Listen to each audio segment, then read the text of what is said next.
ভিডিওতে আপনারা যে ২টা বক্স দেখছেন এটা হলো ফলের বাক্স। ২ বক্স ফল আছে এটাতে। কোরিয়ার ঐতিহ্যবাহী ফল। তার নাম হলো থানগাম, কোরিয়ান নাম। বাংলা কি আমি জানি না। এক বক্সে ১০ কেজি। তা আমরা যে কোম্পানিতে চাকরি করি সেই মালিকের বাড়ির আশেপাশেই আর কি গাছ লাগানো আছে, সেখানে হইছে। তাদের নিজের জমি লাগানো আর কি। তো ১ বক্স আমাদের কিনে নিতে হয়েছে, আর ১ বক্স হলো ফ্রি দিয়ে দিয়েছে। মোট হলো ২০ কেজি ফল। তো এক বক্স ফলের দাম আমাদের কাছ থেকে রাখছে হলো ২৫,০০০ টাকা, কোরিয়ান টাকা।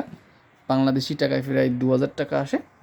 ফলগুলো দেখেন কেমন অস্থির একটা ফল, অনেক স্বাদ। এই যে সেই টেস্ট। এই যে কবে খেয়ে শেষ করবো আমি বুঝতে পারতেছি না। গতবার যেটা দিছিল আমাদের কোম্পানির এক আজুম্মা, মানে যে আমাদের হোটেলে যে রান্নাবান্না করে দেয় যে চাষি, সেই চাষি, তার ফল ফিরে অর্ধেক আমরা ফালাই দিছি, খাইতে পারিনি। ও দূর থেকে মনে হয় যেন এমন পাইলে সব খেয়ে শেষ করে দিতাম, কিন্তু আসলে এত কি খেয়ে ফেরা যায় বলেন? মানুষের দান করা ছাড়া আমাদের কিছু করার নাই। আবার দিয়ে দিছে খামসামনিদা, থ্যাংক ইউ, থ্যাংক ইউ।